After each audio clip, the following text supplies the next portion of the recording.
ahead and take your Bibles and go to Luke chapter 12. Luke chapter 12, we're going to start reading in verse 13. Luke 12, verse 13. The title of the message this morning is Now and Then. Now and Then. We're continuing in our series on stewardship, and this morning we're going to look at one of the parables of Jesus. And Luke chapter 12, while you're turning there, I'll go ahead and pray, and then we'll get started. Dear Heavenly Father, Lord, we're again so thankful for what you've done for us. Lord, we're so thankful, Lord, for the opportunity, Lord, the privilege, the freedom we have to open your word. God, I pray that you would use your word this morning to speak to our hearts. Lord, I pray that your word will go forth from here. God, it would be an encouragement. God, it would be a blessing. Lord, I pray that it would be a challenge to our hearts and our lives, God, that we would make the changes we need to, Lord, to be better servants, to be more Christ-like, to be better witnesses for you. Lord, I ask that you would just help our hearts to be in tune, our minds to be focused. And Lord, that you would speak to us this morning. God, we're so thankful for your love and many blessings. Lord, we ask these things in your precious name. Amen. All right, Luke chapter 12, verse 13 is where we're going to read down, I think, to verse 23. But what we're going to look at this morning, this passage of the rich fool.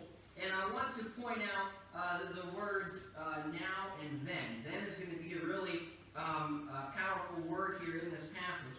But really, two words can be used to describe our time on this earth. We have our now and we have our then. We'll kind of explain that as we go along. And this morning we're going to break down this passage a little bit and study the attitude of this rich fool. So let's jump into it. Luke chapter 12, we'll start reading in verse 13. Again, the context here, Jesus is among the multitude, and people are questioning him and asking different things. In verse 13, a man pipes up and he says, "And one of the company said unto him, Master, speak to my brother that he divide the inheritance with me. And he said unto him, Man, who made me a judge or a divider over you? And he said unto them, Take heed and beware of covetousness, for a man's life consisteth not in the abundance of things which he possesseth." And so again, what we've seen time and time again when studying the life of Christ is that this man questions him, and Jesus answers this man's question, and then, being the wise teacher that he is, decides to take the opportunity to teach everyone a lesson. This man questions Christ, he responds, and then that's why in verse 14 says he said unto him, and then in verse 15, and he said unto them. So Christ is now taking this man's question and using it as an example to teach those that are around him. And that's what he does with this parable in verse 16. "And he spake a parable unto them, saying, The ground of a certain rich man brought forth plentifully. And he thought within himself, saying, What shall I do, because I have no room where to bestow my fruits?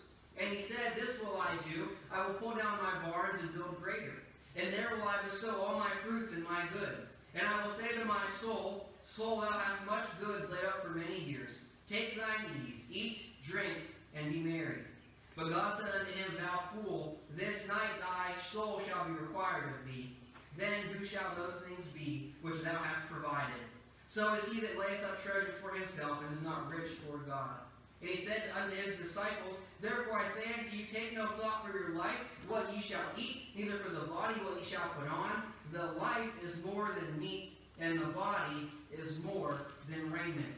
And as we look at this parable and study this passage, what we find is that the Lord brings the emphasis of the challenge in verse 20 with the word then. Because, "But God said unto him, Thou fool, this night thy soul shall be required of thee. Then who shall those things be which thou hast provided?" The Lord is bringing attention here to the last moment of this man's life. We see this man has built up great wealth. He has his great barns. But the Lord is bringing the attention to his last moment. He says, Then who shall these things be? And when we face reality and we look at life realistically, we understand that we're all facing our then. Death is something that is coming for all of us. We all have a last moment on this earth. We don't know when it may come. We don't know if we're going to die, or maybe if the Lord will come back before we die. Wouldn't that be exciting to be part of the crowd caught up in the rapture? But that then is coming for all of us. Whenever we are going to have to look back and see what we did with our life. We're going to have to stand before the Lord on that day and give an account for what we did for him when we face our then. And when we look at really what this man does, we're going to kind of break down a little bit about his life and study him and how we can learn from him. But what I seem to have noticed in our churches and in Christianity as a whole is that a lot of Christians miss God's intention for their life. And what I mean by that is some people, they realize they're a sinner, they realize Christ died for them, that they get saved, they accept salvation, maybe they even get baptized, maybe they become a church, and those are good things. But the Christian life doesn't end at salvation. In fact, it just very begins at salvation. And the goal in life, our goal in life is not to be saved. You may say that sounds weird, everyone should be saved. That's true. But once you're saved, you haven't reached the goal. Once you've accepted Christ, you're not at the finish line. The goal of your life then is to be a servant of Jesus Christ, to be like he was. And while obviously salvation is important, and please don't mistake my words in thinking that I think salvation is secondary. Absolutely not. No. Salvation is absolutely important. Salvation is what gives us assurance of an eternal home in heaven. It's what saves us from our sin penalty of hell. And obviously we should be saved. What I'm saying is some people think that once you're saved, that's it, you've reached it, you're there. That's not it. Once you're saved, we're just beginning. Once we're saved, now we are a child of God, and God has a wonderful, perfect plan for our life, one that he wants us to follow. It doesn't stop at just salvation. We have to continue on with our life. The goal is to be a follower of Jesus Christ, to tell others about that salvation. If you get saved and that's it, you're missing it. If you get saved and you don't grow, you're not really fulfilling what God has for you. Salvation shouldn't just stop with us. We need to be saved, and then once we're saved and we grow, we then take that salvation, we spread it with others. That's how the Lord has designed this. And when looking at this passage and looking at stewardship, realize that a good steward understands what their priorities should be during our time on this earth. Once we're saved, we don't just get saved and then immediately go to heaven. That's not how it works. Because if that was the case, those that were saved, we wouldn't be here. Once we're saved, we have a job. We have a goal to do. And so we're going to look at this man's life and see what we need to do in the meantime. How we need to handle our life. How we need to steward our time while we're still here on this earth. Before we reach our then. So we're going to break this passage down into three sections. Number one, this morning, we see his success. His success, number one, look at verse 16. And he spake a parable unto them, saying, the ground of a certain rich man brought forth plentifully. So it's very obvious in here that this man was rich. He had plenty of goods. And again, back in these times, farming and agriculture was a major source of the society there. And that's really how sometimes wealth was measured, by how much crops you had and the size of your herds and things like that. But we see this man was rich. His success. And really, if you look at it by human standards, success is often determined by what? If we think someone is wealthy, if we see someone of power or of influence, we view that as successful, right? But God has a different standard for success, and we're going to find that as we continue on here this morning. And really, if you look throughout history, not even really that, a long time ago, just fairly recent history, that the world is littered with examples of people that dedicated their life to fame, to wealth, to fortune, to power. And when they get to the end, what happens? It's wasted. They get to the end and they think that this is miserable. We all know who Henry Ford is, right? The creator of Ford Motor Company, Model T, all that, right?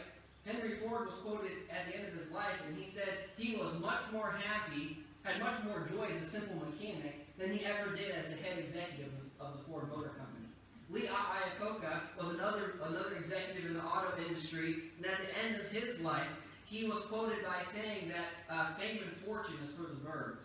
It was something he'd given his life to.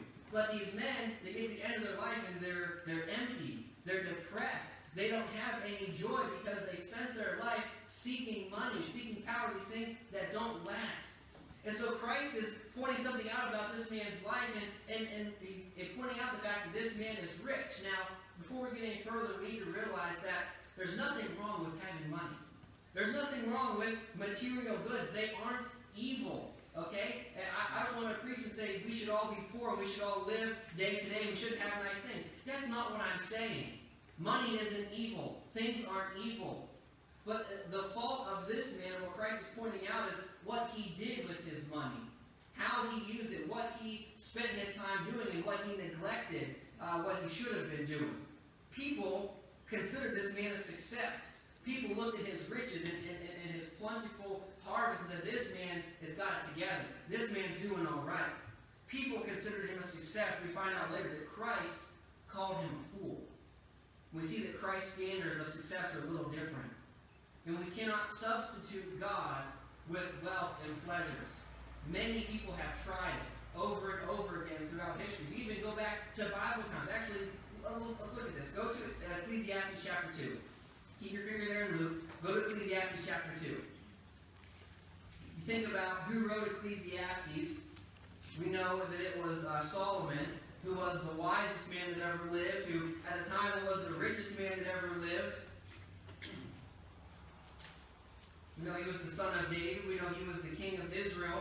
We know that God granted him a wish, basically, or a request, and he asked for wisdom. And because of his asking of that, the Lord not only gave him wisdom, but much wealth. And Solomon, at some point, got distracted. Solomon, at some point, got going the other way. And he had to understand it. He tried to substitute God with things. Let's look here at this passage. It's really a convicting passage. Ecclesiastes chapter 2, look in verse 4, okay? This is Solomon writing this. It says, I made me great works. I builded me houses. I planted me vineyards. I made me gardens and orchards, and I planted trees in them of all kinds of fruits. I made me pools of water to water therewith the wood that bringeth forth trees.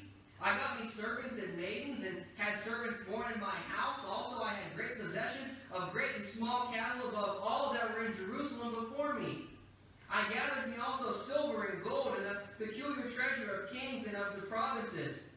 I got me men singers and women singers, and the delights of sons of men as musical instruments, and that of all sorts. So I was great, and increased more than all that were before me in Jerusalem. Also my wisdom remained with me. And whatsoever mine eyes desired, I kept not from them. I withheld not my heart from any joy, for my heart rejoiced in all my labor, and this was my portion of all my labor. What's the first word of verse 11? Then I looked on all the works that my hands had wrought, and on the labor that I had labored to do, and behold, all was vanity and vexation of spirit, and there was no profit under the sun. Think about the life of Solomon. Think about what he could have done for the Lord. Think about the impact he could have had. God gave him wisdom. He was wiser than any man that ever lived. And God blessed him with riches, but he let that go to his head.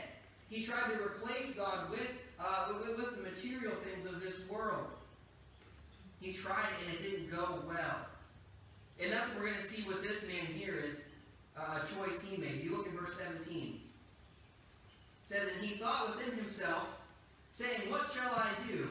Because I have no room where to bestow my fruits. And what we find here in this verse is this man is facing a choice.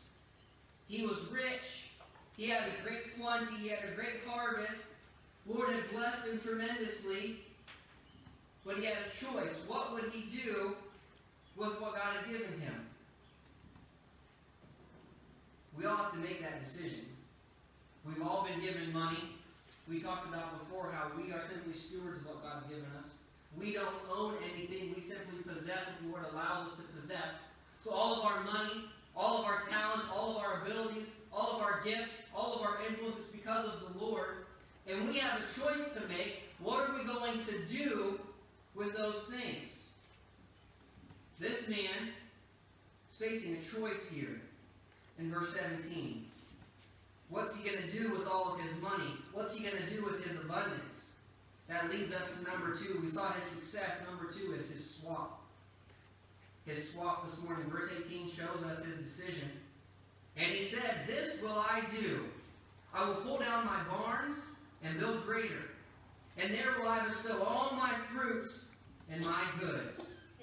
So this man had this bounty, had this plenty, and rather than giving it back to the Lord, now I understand this is a parable. parable. This is a story. But still, we're applying it to our life, and we're seeing this man, rather than helping others, rather than being charitable, rather than giving back to God, he did what? He said, I'm going to keep it for myself. I'm going to build greater barns to bestow all of my things in. And when we think about that in our life, we understand that we have a decision to make with the money God's given us. We have a decision to make with the abilities He's given us, with the gifts and the influence and the things we have. We have a choice to make. We can use those things selfishly for our own gain. We can hoard them up and keep them for us, or we can use them to serve God. We can use them to further the gospel around the world. We can use them to please and honor Him. This man made a trade, just like we all do every day. But this man's trade, he traded his life for what? For his barns. He had this plenty. He had everything he wanted. And so now he decides he's just going to build up everything and keep everything in his barns. Can you imagine living your whole life? This man, in this passage, the Lord brings him to the point of then, to the point of reconciling. And this man lived his whole life. And you know what he had to show for it? Some full barns. Can you imagine living your life, coming to the end and standing before the Lord and saying, Lord, look at my barns. Look at all I accumulated. Look at everything that I got here. Can you imagine living your life, and that's what your life amounted to? Some earthly wealth. Some stuff. This is what this man swapped his life for. This is what mattered most to him. His barns. What a waste. Because what's it do for him? You look there in this passage, and we see that the Lord reminds him that he's soon going to be separated from those things. But this application for our lives, it goes beyond just money. It's about how we steward our time. It's about what we give our lives to. When you get to the end of your life, what are you going to be able to say? What did your life amount to? Did it amount to some full barns? Or did it amount to something that really left an inheritance for your kids? Made an impact in eternity? What I'm afraid is oftentimes we like to put our hobbies in front of our family. We like to put our work or our friends in front of church. And we get our priorities out of whack, and we do those things, and those aren't good trades. This man had a choice. He made a trade. He made a swap. He swapped his life for his barns. We have a trade. Every day we trade our time for something. We trade it for money. We trade it for whatever else. We spend our time as we spend our life. But if we take things, just for a personal example here, okay? If I take church and I put the work of the church in this ministry above my family, that's being a poor steward. Now, is there anything wrong with working hard at church? No. Is there anything wrong with trying to grow the ministry and seeing the Lord work and trying to minister? No. But there's priorities that we have to have. And God's given me my family as my responsibility. And if I neglect them for even a good thing like church, that's still being a poor steward. You can have a hobby that you really enjoy doing. But if it causes you to miss church, if it causes you to neglect your family, if it causes you to miss those things that are important, you're making a bad trade. You're being a poor steward. We have a responsibility to the Lord with our life. We have a responsibility to our family, to those He's given us.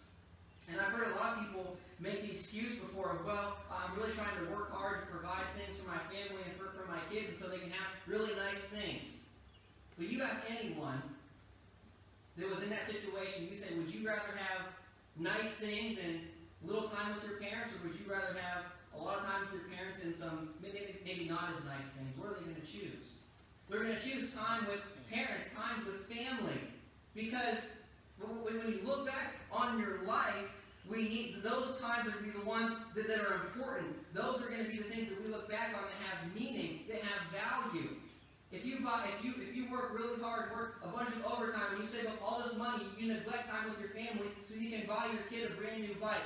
And you get them the nicest top-of-the-line bike, the best one out there, but you're never there to ride it with them, and you're always working, you're always doing your own hobbies, doing whatever, that bike's not going to mean a thing to that kid. Where you buy just a regular bike, and you take a Saturday, rather than working overtime, you go and you spend time with your kid. That's what's going to mean something to them.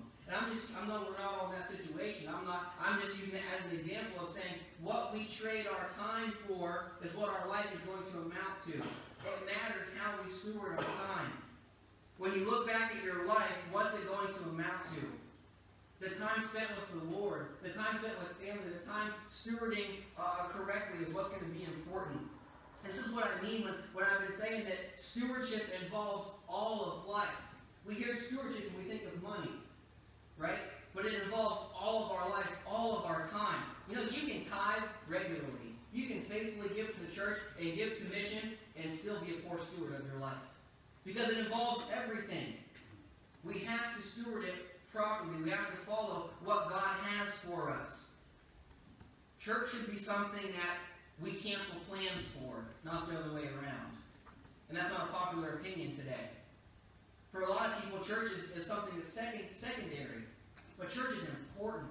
Man, it's vital. Our time in our devotions at home, sometimes we sacrifice our time alone with the Lord so that we can fit another activity into our day. That's a bad swap. That's a bad trade. We're not stewarding our time correctly. And we see this man made the trade. He traded his life for what? For some barns. Don't get to the end of your life and say, look at my barns. Look how big they are. Look how full they are. Lord, look at everything I accumulated. You know what? It's a waste. If that's our focus. And that's what the Lord is pointing out here about this man. There's nothing wrong with being rich. There's nothing wrong with having money. But it's what he did with it. He stored all the money, all the influence, all the power he had. He stored it in his barns. God's not going to be impressed if you stand before him with full barns. Look at verse 15 there. Right before he started the parable, he said, Jesus speaking, and he said unto them, Take heed and beware of covetousness, for a man's life consisteth not in the abundance of things which he possesseth. Life's not about money. It's not about things. It's not about stuff. And so many Christians get sidetracked chasing after things and money and stuff. And what happens? You get to the end of your life and it's wasted. That man didn't take his barns with him into eternity. We can't take these things we have with us into eternity. What are we going to do to make a difference in someone else's life? What are we going to do to use our time to make a difference in eternity? When we stand before God, what are we going to be able to show him? When we reach our then, we come to the end of our life, and we stand before the Lord, what are we going to have to show for it? I know we've all wasted time. I've wasted a lot of time. We all have. We've all made mistakes. We've all made bad trades before. And I'm going to be honest, I find myself oftentimes having to, wanting to work on a project here at the church, or wanting to run and do something or do a hobby rather than spend time with my family. But that's a bad trade. We have to spend time with the Lord, spend time with our families, realizing what's truly important in life, and focus on those things and seek to serve the Lord. We see the swap he made. He traded his life for his barns. Look at verse 19. Brings us to point number 3, his soul. We see his success, his swap. Number 3, his soul. And I will say to my soul, Soul, thou hast much goods laid up for many years. Take thine ease, eat, drink, and be merry. Now we look at this parable and we see this man was rich. You know, you don't have to be wealthy to identify with this man. You just have to have the wrong priorities. We're all living more blessed lives than we deserve. We all have way more than we ever should have because of the goodness of God. We can never forget where that came from. We can never forget how good he's been to us. This man is talking here to his soul. He's talking to himself, and he's ready to be full the rest of his life. What he doesn't realize is that what he's worked his whole life for, he's about to be separated from. He's worked and worked and worked and built these barns and filled them full of goods and has everything in his life stored up here. Look at verse 20. But God said unto him, Thou fool, this night thy soul shall be required of thee. then who shall those things be which thou hast provided? This man was about to be separated from his barns, separated from his goods, and God was saying, you're a fool. You're about to leave these things behind. Your life is amounted to this, and it's about to be gone forever. Once you're gone, who's it going to go to? Once you're gone, what good is it going to do anybody? I was reading a book on stewardship this week, and it's been one of the things that's helped me with this study, really burdened this study on my heart. And there was a quote that really challenged me, a thought that really challenged me, and we struggle to live the Christian life because we don't truly believe what we say we believe about eternity. Does that make sense? We don't truly believe what we say we believe about eternity. We all know what the Bible says in Matthew 6:19, right? Matthew 6:19 and 20. Lay up not for yourselves treasures upon earth, where moth and rust doth corrupt, and where thieves break through and steal. But lay up for yourselves treasures in heaven, where neither moth nor rust doth corrupt, and where thieves do not break through nor steal. We know that verse. Some people probably quote that verse. We understand what it means. Laying up treasures in heaven, not on this earth. And we say we believe it, but if we truly believe that, if that was really convicting in our hearts, then our lives would show it. We say we believe it, yet we focus on material things. We say we believe it, yet we swap precious time with God and church and our family to go do selfish things that aren't going to amount to anything. We have to believe and practice what we say we believe. This man had goods laid up for many years, but nothing was prepared for his soul. He was all about the now and didn't think about the then. And I'm afraid many times we get stuck in that position as well. Because you know what? All we see is what? The now. We don't see then. We don't know when our life is going to end. We don't know how many more years we have. We see the now. And so sometimes that's what we get focused on, rather than focusing on the then. When our life ends, what is it going to amount to? What can we say when we stand before the Lord? Go to Mark chapter 8. Would you look at this? Mark chapter 8, look at verse 34.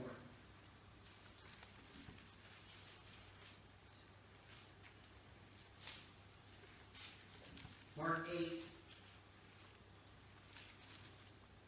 verse 34, it says, And when he had called the people unto him with his disciples also, he said unto them, Whosoever will come after me, let him deny himself, and take up his cross, and follow me.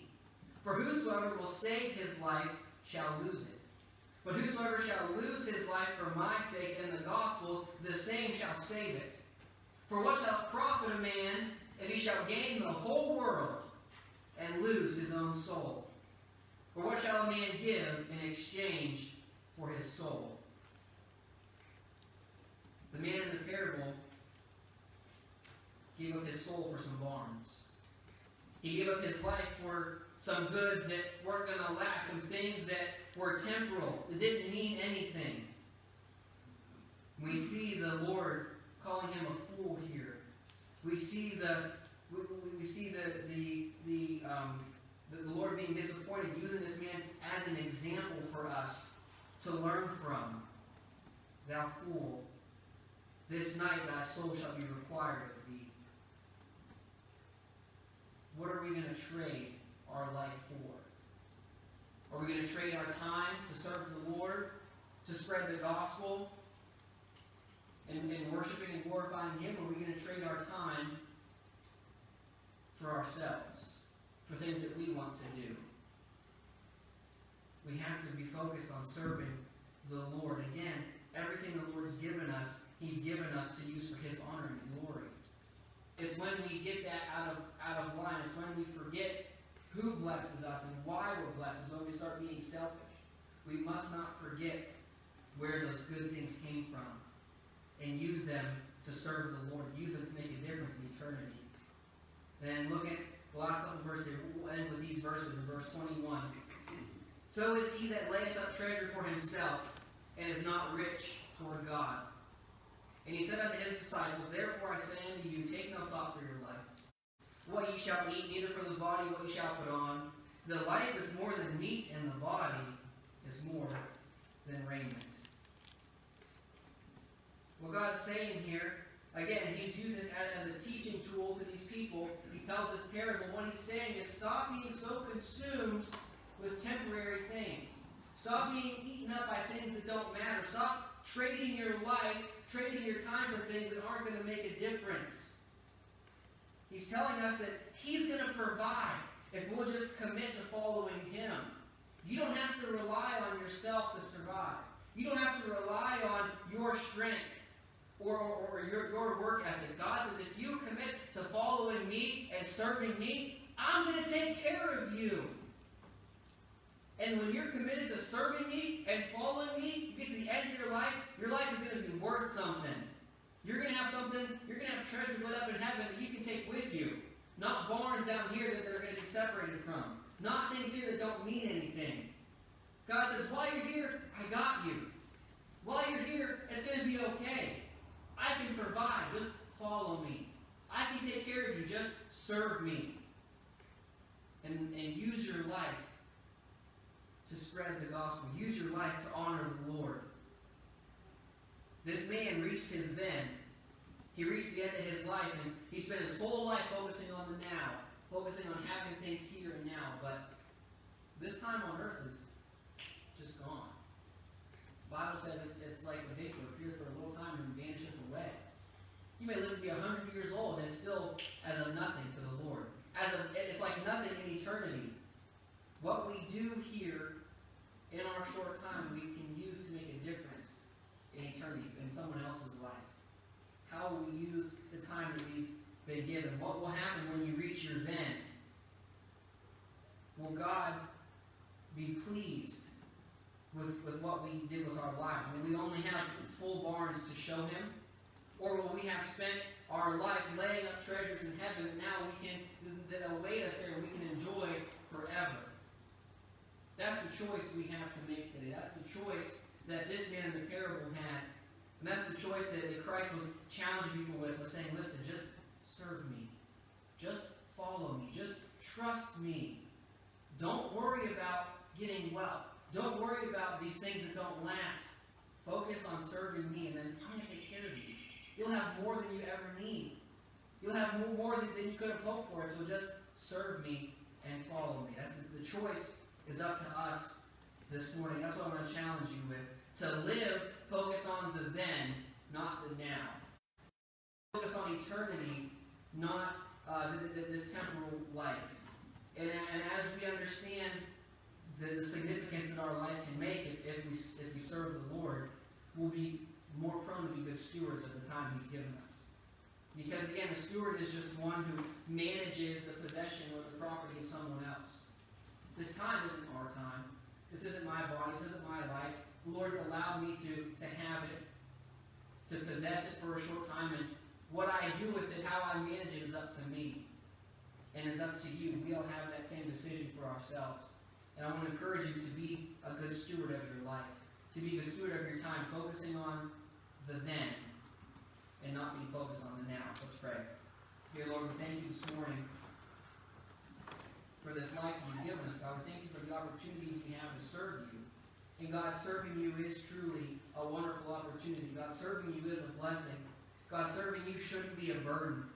It shouldn't be something that is hard for us to do as far as looking forward to it or enjoying it. God, serving you should be the greatest joy of our life. Lord, I pray that we wouldn't get distracted, that we wouldn't get confused about what's important. Lord, that we would focus on using what you've given us to serve you.